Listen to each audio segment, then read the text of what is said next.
Every day, millions of people prove they're human by clicking on traffic lights, or bicycles, or buses, which is strange because computers are now incredibly good at recognizing traffic lights. In fact, they're often better than we are.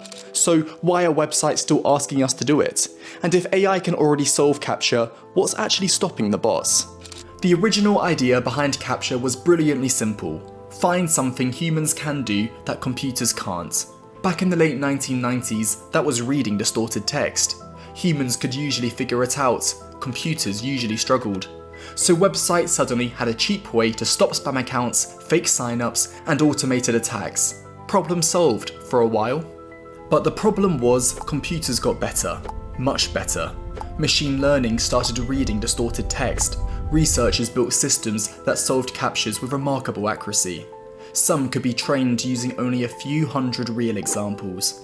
The puzzle that separated humans from machines no longer did. So websites had to come up with something new.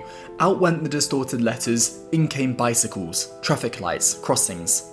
It looked like CAPTCHA had reinvented itself, except it hadn't. Most people think this: you click every bicycle, the computer checks whether you're right, job done. Except that's only part of the test.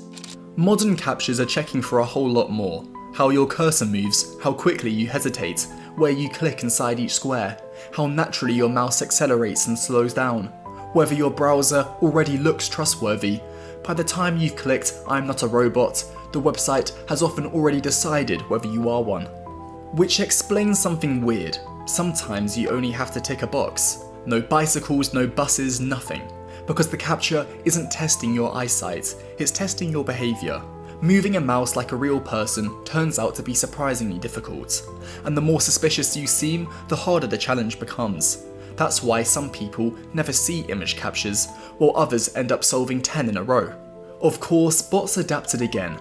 Some attackers don't bother writing smarter AI, they just hire humans. There are entire services where real people solve CAPTCHAs for fractions of a penny each.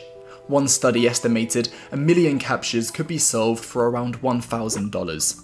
It's often cheaper to pay people than to beat the software, so the thing designed to prove you're human can simply be outsourced to another human. Which brings us to today. The internet isn't just fighting spam anymore, it's fighting an explosion of automated traffic. Search engines, AI crawlers, scrapers, millions of bots constantly requesting websites.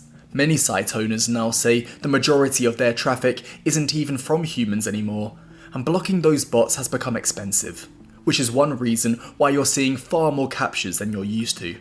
So when a website asks, "Are you a robot?" it isn't really asking whether you know what a bicycle looks like, it's trying to figure out whether you behave like one. Because CAPTCHA was never meant to be a permanent solution, it was always an arms race. Every time computers learn to solve one puzzle, humans invent another. And the day that battle finally ends, you probably won't notice, because websites will stop asking if you're a human and simply know. Thanks for watching, and I'll see you next time.